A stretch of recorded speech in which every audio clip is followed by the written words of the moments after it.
अमरावती शहर गुन्हे शाखेने वलगाव पोलीस स्टेशनच्या हद्दीत धडक कारवाई करत बनावट साबण आणि निरमा पावडर तयार करणारे 2 कारखाने उद्ध्वस्त केले आहेत.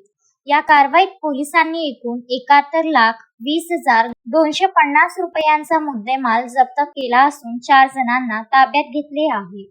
अमरावती शहरात अवैध धंद्यांविरुद्ध सुरू असलेल्या मोहिमेअंतर्गत गुन्हे शाखेचे पोलीस निरीक्षक संदीप चव्हाण यांना मिळालेल्या गुप्त माहितीच्या आधारे ही कारवाई करण्यात आली. चांदूर बाजार रोडवरील नया अकोला परिसरात अनधिकृतपणे सुरू असलेल्या या कारखान्यांवर पोलिसांनी छापा टाकला. कारवाई दरम्यान पोलिसांनी सर्फ एक्सेल, व्हील आणि फेना पावडरचे शेकडो पोते तसेच व्हील साबणाचे 400 बॉक्स, 5 निरमा पॅकिंग मशीन, 1 साबण पॅकिंग मशीन आणि 4 इलेक्ट्रिक वजन काटे असे साहित्य जप्त करण्यात आले.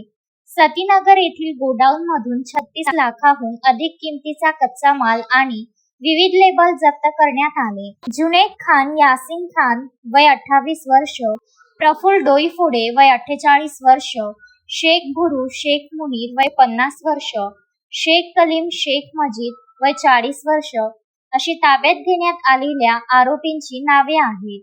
ही आरोपी विनापरवाना कारखाना चालवत होते.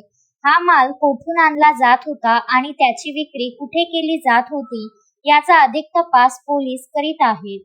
सदरची कारवाई पोलीस आयुक्त राकेश ओला व इतर वरिष्ठ अधिकाऱ्यांच्या मार्गदर्शनाखाली गुन्हे शाखेच्या पथकाने यशस्वीरित्या पार पाडली.